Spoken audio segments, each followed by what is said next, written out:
This is my dream, my life passion, my goal, and I don't it will probably be in a form that is beyond even what I can imagine, but I will never, never stop sharing about my love of microbes, and I will never, ever, ever stop going into schools. I will be forever an educator, and so I'm this is a passion project, so it's gonna be successful.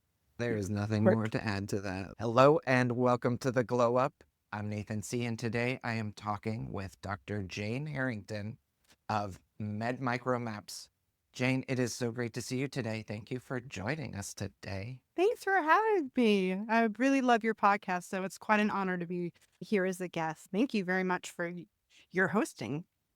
Now, we have talked before, and I have a little bit of knowledge about what you've been up to Yeah. at MedMicromaps. But for the audience at large, could you please introduce yourself and the work you're doing with MedMicromaps? Yeah. Hi, I'm Dr. Jane. I'm the CEO and co-founder of Maps. So med is in medical, so we're talking about infectious disease in humans. Micro because it's microscopic. Our world is the world of viruses and bacteria. And maps because we have a whole system to guide you. So it is using virtual reality to create a microscopic world, mission-based games for life science learners to explore about viruses and bacteria. Okay. So, an educational application Ye about viruses and bacteria that you experience in VR. Yeah, Can you tell us a little bit about how you got to this idea of sharing your vision in virtual reality? yeah, absolutely. So I'm actually a trained bench researcher. I'm a scientist, so I have been in labs for 3 decades, and I have spent a lot of time in microscopes. I've worked with bacteria, viruses, and I love them. I've been an educator for the last 15 years, mostly medical school, but I've also taught nursing, undergraduate, and I love going to schools K through 12. The problem is, over periods of time, we don't have wet labs anymore. They're too expensive. Pretty much medical schools and nursing schools, we've stopped doing hands-on. And so when the pandemic hit, I was teaching about 1,000 students across the globe from my little tiny camera. How can you learn something when you can't see it? You can't touch it. The vocabulary is very, very Latin based. So students who are going for life sciences, they have a lot of exams. So say for instance, a high school senior, they have advanced placement biology, they have to learn microbiology. Students who are pre-med, they have to take their MCAT to get into medical school. And absolutely for any licensed practitioner, so physician, nurse, public health, pharmacologist, they all have to take these high stakes exams and they rely on rote memorization. They do flashcards. If you can't see it, you can't touch it.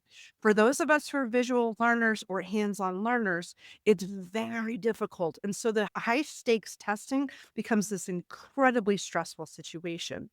So when the pandemic hit, I said, I want to teach students, I want to teach the future generation about amazing microbes. And how do we do that? This is where technology comes in. So I actually invented a new way of learning. And so it is actually based on neuroscience.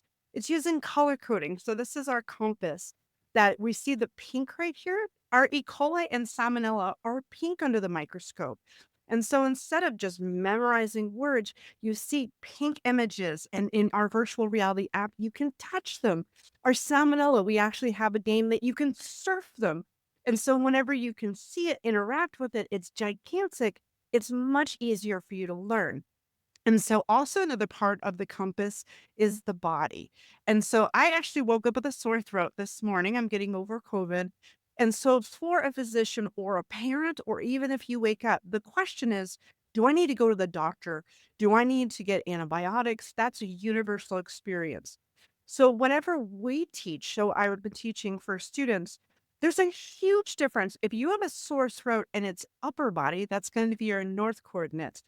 Well, that's probably a viral infection, and you should stay home and just, take your fluids, rest. However, if there's something in the lungs, so that's going to be our lower respiratory tract. Now we're starting to be concerned about pneumonia. And so there are different microbes that are sort of the upper respiratory, common cold versus pneumonia, which can be life threatening. And then onset is really important. If you wake up and you felt fine yesterday, it's going to be a virus or a bacteria. They replicate quickly. So that's going to be our west to east. 24 to 48 hours, it's going to be a bacteria, and then our viruses are in the northwest quadrant. Where if you have a cough that's been going on for a while, my daughter just recently had walking pneumonia, which is caused by, it's called an atypical microbe. Or if you have something that is a fungal infection, that's going to be a cough that lasts for a month. And so that's our parasites are down here. The blue would be our fungal agents, such as candida, because we stain them with blue. And so the map, we actually have an ebook that is the atlas that is consistent with this really elaborate, but now we have the virtual reality app. So you get to play with the microbes. Artificial intelligence is where I'm going to introduce this is a guy right here. So actually, it's going to be a bacteriophage. So it's an interpretation of the user. So this is actually a bacteriophage, which is a virus that targets bacteria. It's harmless to us. And we modeled after cryo-electron microscopy. So if you're seeing these little ridges on this microscope, that I mean, these microscopic images, this is actually based on real protein structures. And that's something that's really I'm passionate about our build is for immersive technologies is we have this great opportunity to show real science. I will give the caveat, googly eyes, that's not scientifically accurate, but it becomes approachable. That's something people are intimidated by science. We want it to be approachable. So our AI actually has a childlike voice, has a great sense of humor, and we actually modeled it after Mushu in the show Mulan, in the movie Mulan, to have that like ancient knowledge but mischievous. I'm so enamored. Seeing literally just what you said, right? Seeing the information about these different types of bacteria, these different types of microbes, how and where, right? Like starting to have this like dimensional representation of this idea and like this way that I can start to organize. I'm like immediately like interested in this compass and is like, are those secondary points at the 45 or are those like back in space and are they going forward and backward? So you've already got me imagining these ideas. And, you know, I'd have to say, like, if I was going to choose one of the reasons about like, why would you put this content in virtual reality? Like, how else are you going to be able to put googly eyes on a microscopically accurate model of a bacteriophage? You'd need some equipment. And imagination. So our AI agent is called Phage. It's our mascot. So it's a phage, Mhm. PHAGE because it's our trained AI. And another thing that's very important for the AI training is the bulk of knowledge. And so I actually have 20 years of my exams. I have 20 years of my contents that has been curated and is accurate. And so that's what our AI is trained on my material. And so it's a way of communicating to future generations across the globe about the information that is also at levels.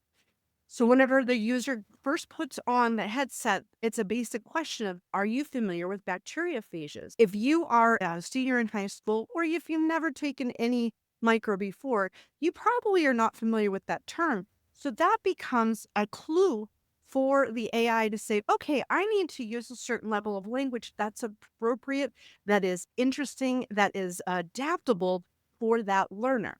Where a user puts on the headset and says, "Oh, I know what bacteriophages are," then the AI was going to use a different set of language than maybe a second year medical student or somebody who's familiar with biomedical research. So, just to make sure I hear this correctly, is AI the thing that lets you in this like very expansive model build a like personalized experience for each of these learners? Yes, I just Oh, of that are for our release that's coming out in the MetaQuest store, hopefully in May. We are having it's the freemium model so that everyone can use this. There's a lot of play elements to it. We have a whack of microbe. We have we're gonna have, of course, the surf and salmonella. So we want to introduce the general audience about microbes because It's not taught. It's not currently taught aside from wash your hands from germs, and that leads to a lot of distrust, a lot of misinformation. So we want to have the gaming fun element, and so for the AI dialogue, we have it set at the sort of entry level and that free access to anyone of all ages. However, if you want the advanced level, so say for instance, you're studying microbiology in undergrad or you are nursing and medical, so those are sort of our key markets, then you would have the subscription to the AI training. And so that's where you get the advanced information, you get the quizzing, you get also integration with your content. So you can take your professor lectures as a PDF, as a PowerPoint, and feed it into our app, and it will then create quizzes and tests and language and vocabulary checks. And that's where the subscription comes in. So we're doing business to consumer. And so for students who are life science learners, really at the college level, and so they will have their individualized AI training matching to what is going on in their curriculum. That's super cool. Two of the things that you brought up, one of the challenges with AI is that it's often trust is an issue. And like, how do you know that what this AI is saying is accurate? I was at a call just earlier today where a fan of the model Claude was talking about how in early iterations, Claude couldn't get to the internet, but knew it should present case studies. Mhm. And so it would make up fake case studies and even fake URLs to link them for you. Yes. Well, I did the science, I collected it over this rigorous career. I've used it in my teachings. So I love how you're fixing trust on that side. And then the other side is like, how do you make AI meaningful into what I'm doing? Do I have to download another app? Do I have to go to another place? And that if I can like start to bring in my coursework into my conversations with Feiji and right start to, not cheat on tests, but actually activate the information that I have to learn in a way that's working for me. How do I trust that it's helpful? And like, how do I actually make it relevant? I will elaborate on this in that we actually are taking a step further. In for our AI avatars, we have two. And so we're using almost like a model of Star Wars where you have the Jedi Master and then you've got R2D2, who's the buddy. And so in a learning experience, you're going to have the expert. And so we have Dr. Jane, the avatar. And so that avatar, and I'm using that word very specifically, is modeled on me. And so looks like me, sounds like me. And the information that is coming out of the expert is now verbatim. And so I am having conversations in all of my stories, that's a key part, that we will have the avatar just repeat it and we're going to do sound files, sound bites. And so can you trust that professor who is in this learning experience? Well, I have given my 25 years of teaching and using actual language and analogies. Whenever you learn something new, if you've never heard of a bacteriophage, if you look at this and say, it looks kind of like a spider, and using that association, that is such a valuable tool. So our expert avatar is truly trained on myself, and then the other one is going to be the Feiji. So Feiji is how they have a dialogue. It's a three-way dialogue, and Feiji plays the role of the near peer. And so the near peer is very much of digesting complex information and not making things up because the key content is fed directly from my material. I mean, and again, I've been teaching for a long time. And so the AI assist, the tutor, the agent, don't ever call it an AI tutor. They get really mad. Like they're like, no. So we started using the word agent. And so then it becomes a very much a three-way conversation dialogue and it becomes really individualized. And so with the training, even the AI agent, the bacteriophage, will remember what worked best for you. And so in learning, we like to have a lot of analogies, similarities, stories again. And so yeah, that becomes now it's a collaborative process. And that is a major leap about using AI in education. You can't just take what OpenAI is feeding you. It's really not there yet versus you take the core information from a true trusted source Dr. Jane Harrington myself, and then digest it with this iteration, conversation, quizzing. That's another key aspect that we have in there. And it's going to be so incredibly helpful for that aspect. And that's, I always say, the icing on the cake. It's the interactive that we really love about our app. So, Dr. Jane, I have way too many Yeah. questions. One of the first areas that I think is really powerful that I want to call out before I jump into the questions, right, is certain professions, especially those that are not involved in technology directly, sometimes have a hard time imagining, well, like, I don't need to make video trailers, or like, I don't send automated emails. So, like, why do I need to know about AI? Or like, how can I use AI? One of the ways that I try to encourage people to think about their place with artificial intelligence and large language models is really like, what is the data set, right? Like, what is the information that you want to activate, to learn about, to share, to train? And what you called out, I think, is really powerful, right? If you are a teacher, you have this expertise, you have this perspective on communication, on storytelling. You have this data about what works and doesn't. And like your class plans, your approach to explaining things, your visualization approach, those are all data sets that are uniquely a part of you and can be turned into these assistants, these guides, these mentors that activate and hopefully, Dr. Jane, classrooms to classroom around the world in that one-to-one feeling. I love how you're taking this background, this data, this expertise that you've amassed and have this very clear outlet to continue using it. It's not like you're inventing a whole new Dr. Jane. It's like, how do you use AI to superpower that Dr. Jane? So on that, I would love to just give a clarification since the last time that we met. Our MedMicroMaps team got funded by the National Science Foundation. We just completed our phase one minimal viable product, and we participated in the National Science Foundation iCore program. So that was a really intense 7-week program. We traveled around. We were in Texas, we went to California, we visited campuses, and we interviewed 115 people. We had 40 students, so higher education students across life sciences. So again, veterinary, health, dental, etc. But we also interviewed professors, we interviewed provosts, presidents, and we interviewed people who were in the XR AI industry. And so our strategies about using this tool as an engaging, valuable, fun, long lasting. And so in our design, our first release is going to be single player for the learner. And so we really want to get it into the hands so that they have it starting out, whichever their basic biology classes up to their graduate level health sciences. But we are absolutely planning for institutions.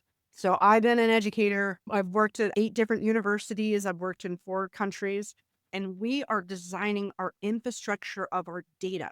So we're using the Microsoft Azure, and that is now going to be planning for the institutional adaptation.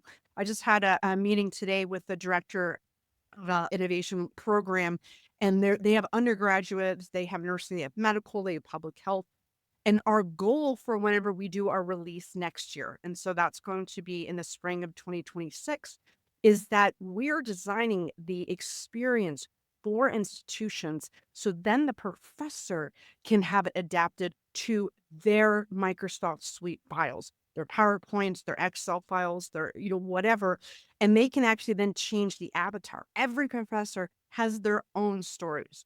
Every professor has their own passion, interest, take on it. And so that's what we're creating this pipeline. We're creating, again, the data infrastructure so that when we partner with institutions, they will have that ability to adapt for the courses. It's very, very important that the material that the students are learning grows in that scaffolding. So what they're learning in their undergraduate chemistry, biochem, health science. So again, I keep really iterating about how expansive microbiology is, then the student be like, "Oh, I learned glycolysis in my year 2 of my undergraduate. Now I'm in nursing school. I gotta come back to it, but I don't have to sort through PowerPoint files and trying to figure out what did I study on this day, where our infrastructure and again, our data processing, it's all there. Cool. Speechless. One of the things, as a marketer that I'm always advising product teams is like be in the tools that your customers already use, right? Like, why are you making a new platform? Can you just be where they already are? And this idea that like professors could just kind of like, you know, Plug and play.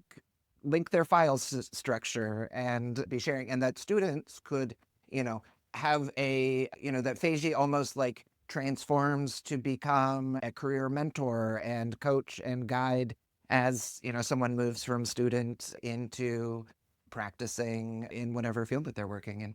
I have to, Dr. Jane, I have to go back and congratulate the 150 additional user interviews that you've done since we last 100 talked. that was completed in December, and actually our team won the People's Choice Award for when we presented for the National Science the I-Core program, and that was with 19 of SBIR teams, so this was a lead of a lead. Very proud of that.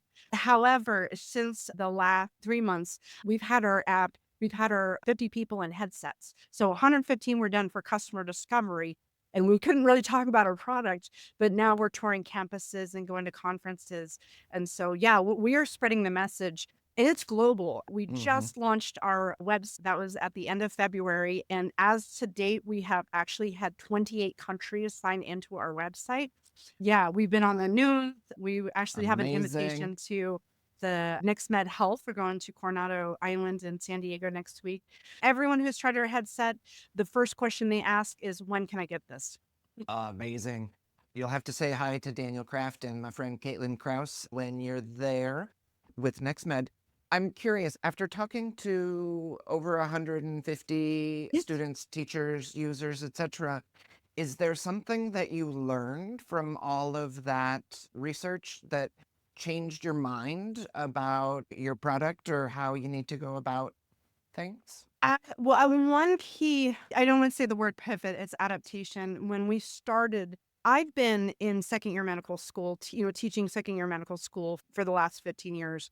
And so when we originally were designing the app, we were only really using the language that is for students who are board ready. So they're taking their boards. And in the discovery, it's a small population and a lot of them don't have VR headsets. What we did discover is when we started talking to the younger population, and so, high school seniors, and then also non-science media art. So we were at Ringling College of Art Design. We were at the Cougar Lab at University of Houston. And what that actually was, it was just mind blowing for me, the curiosity about the life sciences. A lot of the technology, there's a high portion of ADHD. And they say, I was really curious about science, usually in elementary school when you're doing hands on. But by the time you get to high school, it's all multiple choice text space. Yeah, I was interested. I couldn't do the math. There was these barriers. And so when we opened up our ideas, our language and say, hey, you want to learn about viruses and bacteria? You want to play? You want to explore?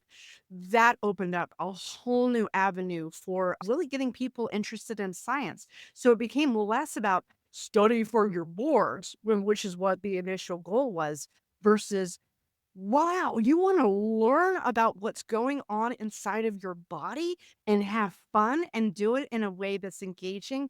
That just absolutely has been groundbreaking for me to really spread my message. And you don't have to be an MD or PhD to learn the science. It's just a matter of having fun and creativity. In the interviews, we actually did coding. So we did Airtable and we partnered with a data scientist at Montana State University, and we coded anyone who said, and again, anyone, students, again, the whole gamut Hmm. of sort of a ed tech about do you have a learning disability, ADHD, autism, anxiety, and English second language. We asked a lot of questions about how people studied. The data told us that over 80% of the students that we interviewed, even graduated students, identified as being a visual or hands on learner. That is amazing. Our current education system with bullet points and multiple choice questions is only really applicable to 20% of the population. Having the data not just from the students, but also from the professors, the XR developers, and what immersive technologies, having the microbes in your hand, it's so phenomenal to be able to have the microbes and make them big, make them small. To have one microbe, you can actually take SARS-CoV-2 that causes COVID and take an antibody, and we have them sized accurately so that you can get a real sense in a three-dimensional space about what these biological agents are. The curiosity was really pervasive. I thought nobody cared about microbiology, but what it was is people say, I used to say, "I'm a microbiologist," and then they go, "Oh, that's so complicated, I can't learn that." My response is, "Can you learn the planets?" We learn the planets in elementary school with models. It's the same scale, the log scale, so very big for the planets. How do we learn the relative sizes and the names and the identity and characteristics with models? And so my thing is anyone can learn microbiology if you provide them the tools, if you provide them language that's, that is going to be adaptable for your level and you can play with them, you can walk inside of them. That really has just been so, it's been very, very exciting and validating for Oh my realizing gosh. how curious people are about these little microbes. So I have to commend you just on the amount of research. Like being in a science and medical related profession, it would be expected. But for most working in innovative technology, consumer research that gets coded, that gets studied, that gets analyzed by a professional is often above and beyond what the status quo is. And I personally love that when I hear you saying they were interested to learn about microbes, what that says to me is the technology was not a barrier. And in fact, the technology was so appealing that it made something like microbiology feel like something that they could play with. And so I would take that not just as confirmation that there is interest in the subject matter, right? And that there may be these other blockers that you so clearly identified, but that your model, the way that you've built it into VR using, additional technologies, is actually one that is accessible enough for people to have fun. Like if somebody can start to explore, that had often been like a barrier for adoption in immersive technology. I don't even know how to get started. And so if people are saying like, this is great, give me more, that's like kudos to the design and the interaction and like the work to make that model relatable and consumable because like people don't dive in if it's hard. Yeah, I So would like, like to really highlight about, and I joke about the banned words. I try not to use accessible. I roll. I roll. We are appealing to all learning types. However, if you get into technology and education for immersive technologies, and we addressed about the key points about using generative AI, but I'm focusing on using VR, AR, virtual reality, which is 100% virtual. Augmented reality is like on your phone, which we have a virtual reality or augmented reality app, and then the mixed reality, that actually is more accessible across different ages. But we are designing for learners with autism. And that is actually on our team. We have neurodiverse developers. And so, again, different learning, our visual learners, I use it as a blanket. If you design and it's intuitive and easy and engaging for an 8-year-old with autism. So actually one of our users was my friend's kid, ADHD, 8 years old. We observe, we do recordings, we watch about how if they get stuck or something, and that's what the most interactive room is, the map. It's like a planetarium for microbes. It's very advanced science, but learners, when they go in there, they love to touch, they love to play. It's actually now we're designing for one type of population. However, if you have adaptive learning, it makes it easier for all the rest of us. So if you're neurotypical and you don't have a learning disability, this is great. If you do have English second language, we're going to change so that it is in your native language. The user can change also and opt for sound on, sound off, volume of the background music, lights on, lights off. And we're even working on getting shape so that the individual can sort of take the microbes.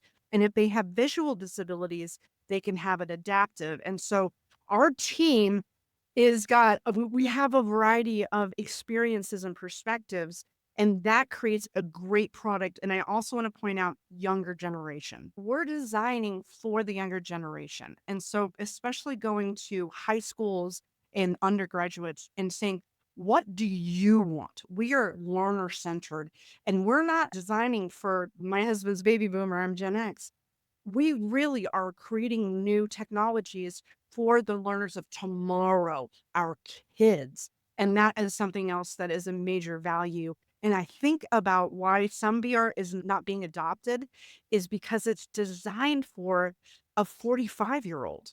You saying that my kids don't want to set up like a different workstation in every room on their Apple Vision Pro? They Yeah. don't. Whatever is the best learning environment for them, we will adapt for it. Amazing. Dr. Jane, I am just thrilled about the last few months that you've had. As you've learned about your audience, grown your product, gotten your weeks away from this next major milestone, I'm curious, how are you thinking today about the impact of your work and how you'll measure that as you move forward through the rest of the year? For the strategy for the product development, we're releasing an alpha. And so it's most likely going to be free and getting a lot of feedback. But whenever you're talking about any kind of technology that will be for an institution, the enterprise, you have to have data. You have to have data for actually evaluating about learning gains. And that's where we're partnering with institutions. So again, Montana State Billings, Montana State Bozeman, Lindenwood University is our core. Dr. James Hudson is our co-investigator. We actually are in conversations with University of Texas Medical Branch. I just recently met with Oklahoma State University. We'll be traveling to San Diego State University. And even the community colleges, I think, are going to play a big role. So we are doing a multi-campus educational research study for the before and after, pre-test, post-test, and doing a self-assessment about knowledge of the microbes. So we have got the categories for microbes, and we're asking about microbes to viruses that are in the app, to viruses that are not in the app.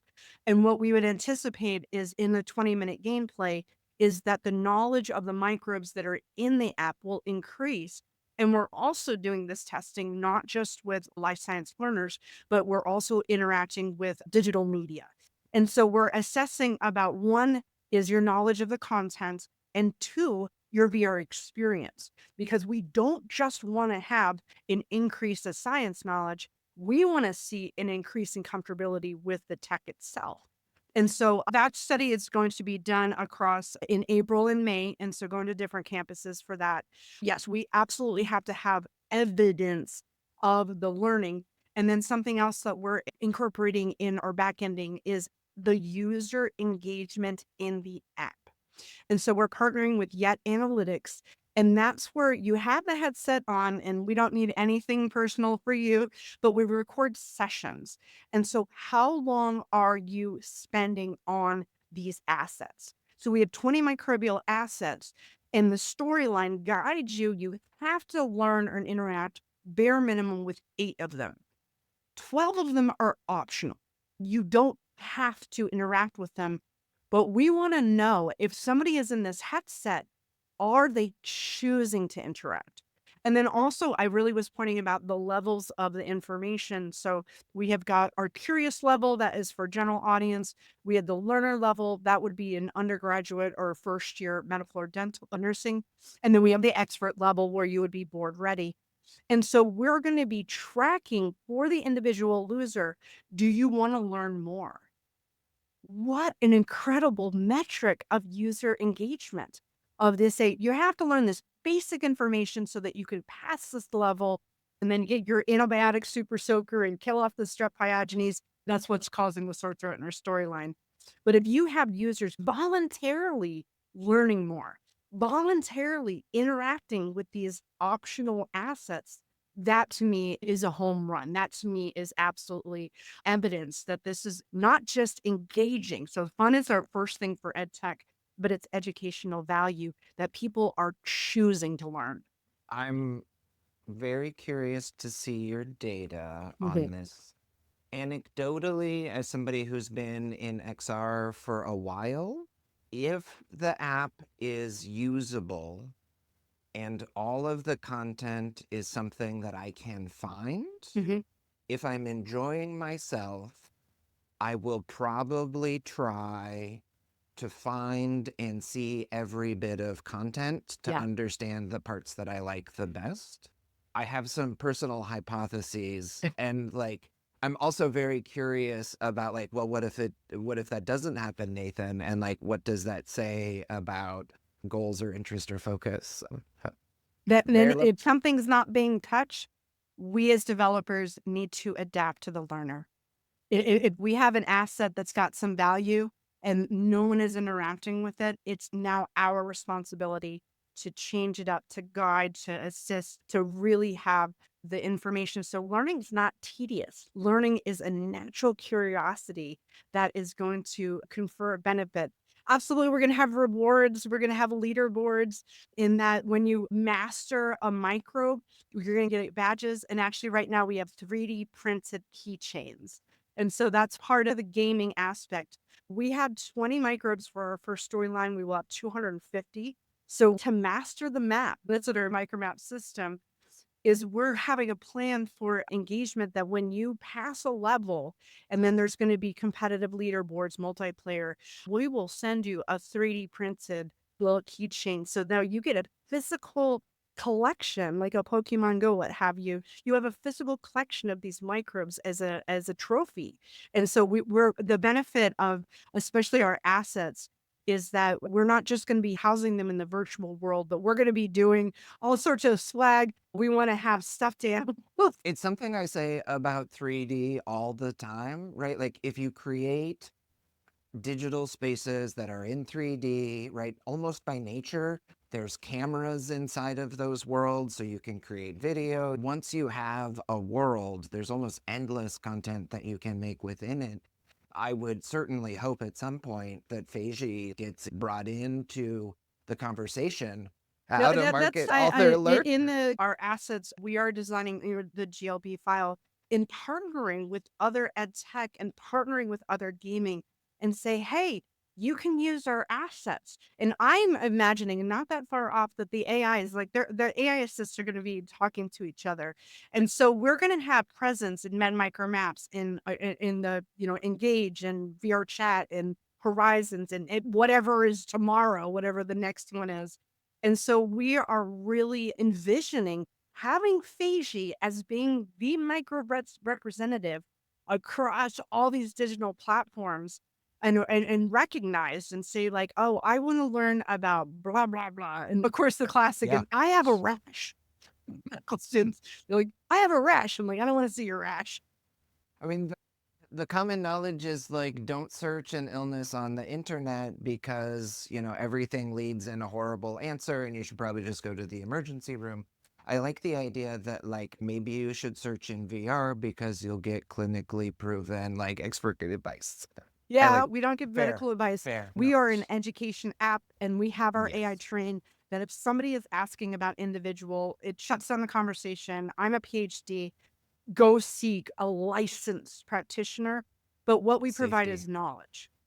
And so if Yep. somebody has a So sore important. throat, we say these are all the things that cause sore throat. Oh, you're in a certain geographic area. You have a cough for a month. These are the ones that are present in this area. If you're traveling, so we have a lot of geographic sort of gating for the information. We do not diagnose. That is Thank you. absolutely not No, our purview. Doing thank you. is we're just showing you, sharing with you, and absolutely touching what different types of microbes that are associated with these infections. Dr. Jane, it seems like you have so many visions and such a fantastic view of the roadmap for where you're going. I'm curious, what's the glow up or the notable transformation that you're looking to make in the next year or For technology, technology education, you have to be forward thinking. We've been working on this for approximately 5 years. And so we were planning for not the headsets that are today, not the technologies that's today, but what's tomorrow, what is in the future. And that is really my experience of going from being an academic. It's what is today. Like that, and that is what I'm teaching versus being a forward thinking entrepreneur. We are planning our app, our tech, our really our vision, our assets for what is in a year and another year from now. And one thing that we have in our short term is the phone integration, in that the goal is to have an augmented reality app on your phone with the Feiji AI tutor and the ability to spawn about our assets, our 3D assets that is partnered with your Quest app. And we applied for the National Science Foundation phase 2. Yay. So we actually I feel very, very confident about the competitiveness of our application. If we get that grant, we already have a team of people ready to go. And then we would have the conversion of our Unity based game for WebXR. And so WebXR is for, the virtual reality, augmented reality, mixed reality, but for any AR device. And so smart glasses, as well as if we're going for institutions, we need to have our app available on the Pico headsets, the HTC Vive, watching what's going on with the Android, the Google. A year ago, even last when I talked to you, I did not have that vision. We're really getting out of the building, talking with people and say, what we are doing is not only cutting edge for today, but our major release is going to happen. So we're going to aim for the phone release in September, and then having the enterprise that is going to be WebXR. That's going to be a spring of next year. That's future. That is future, but we have got the Ju plans for it. It's almost like a new platform every 6 months. I Mhm. love it. Mm. And like, the approach all bundles nicely under, right, like, great content wherever people are. Yes. And, like, wouldn't it be great if Med Micro Maps could also, like, be in, like, the seat back information on your airplane trip? So, like, there's something actually interesting to do while you're traveling across the world. Amazing. In this ambitious vision and this bold year that you have ahead, is there something that you're looking for, or do you have a call to action to the audience abroad? I Right engage. now, we are in between the phase 1 and phase 2 funding. We got supportive funding from our state as well. So we are kind of on a skeleton crew. We have 2 students who are graduating in May, and they really want to work on our project, and we really want them on our project. And so we are fundraising right now. And so we are looking at a pre-seed round. And so networking for interested investors for the pre-seed round, especially for woman owned, because the incredible statistic is less than 2% of VC funding goes towards female founders. And so we really want to find not just money, like we don't want just a check, but we really want to find a partner who is going to be realizing the potential of our vision, the potential for the impact on a global scale, that our app is going to be the only way to learn microscopic life sciences. And that again is a bold vision. But if you put our headset on, as soon as you see it, it's mind blowing. It's absolutely mind blowing. So in our call to action, asking for introductions. We are not like absolutely scrambling. We're forward thinking. We really want to get those 2 students who are graduating with undergraduate master's degree in game design, Unity developer. And so I have very, very specifics about where that funding will go. Heck yes. Amazing, right? Let's employ this future generation of inspired creators who are trying to do something. Absolutely love it. Dr. Jane, what's the best way that people can follow up or follow your work? Med Micro Maps. And so MPD, med is a medical, micro, MICRO, microscopic, and then maps because we guide you. So Med Micro Maps, I'm all over social media. So I'm starting my series Meet a Microbe Mondays. And so each week I'll be doing, well, it'll be on YouTube, but we're also going to parse it down for TikTok because we're going for the younger generation and have our assets and say, hey, let's just learn about this microbes. Med Micro Maps, if you go to our website, LinkedIn, Instagram, etc., come and check us out. What my next initiative is really getting this information out there about the microbes in a language that is appropriate for our general audience and our younger generation. I don't need to be teaching to PhDs and MDs. They already have the core information versus learning about microbes, learning about vaccines, learning about antibiotics, learning about infections. That is something that we very much need in our society today. I'm going to be countering the misinformation on social media with fun. I absolutely love talking about my microbes, but I like to make them just silly and fun.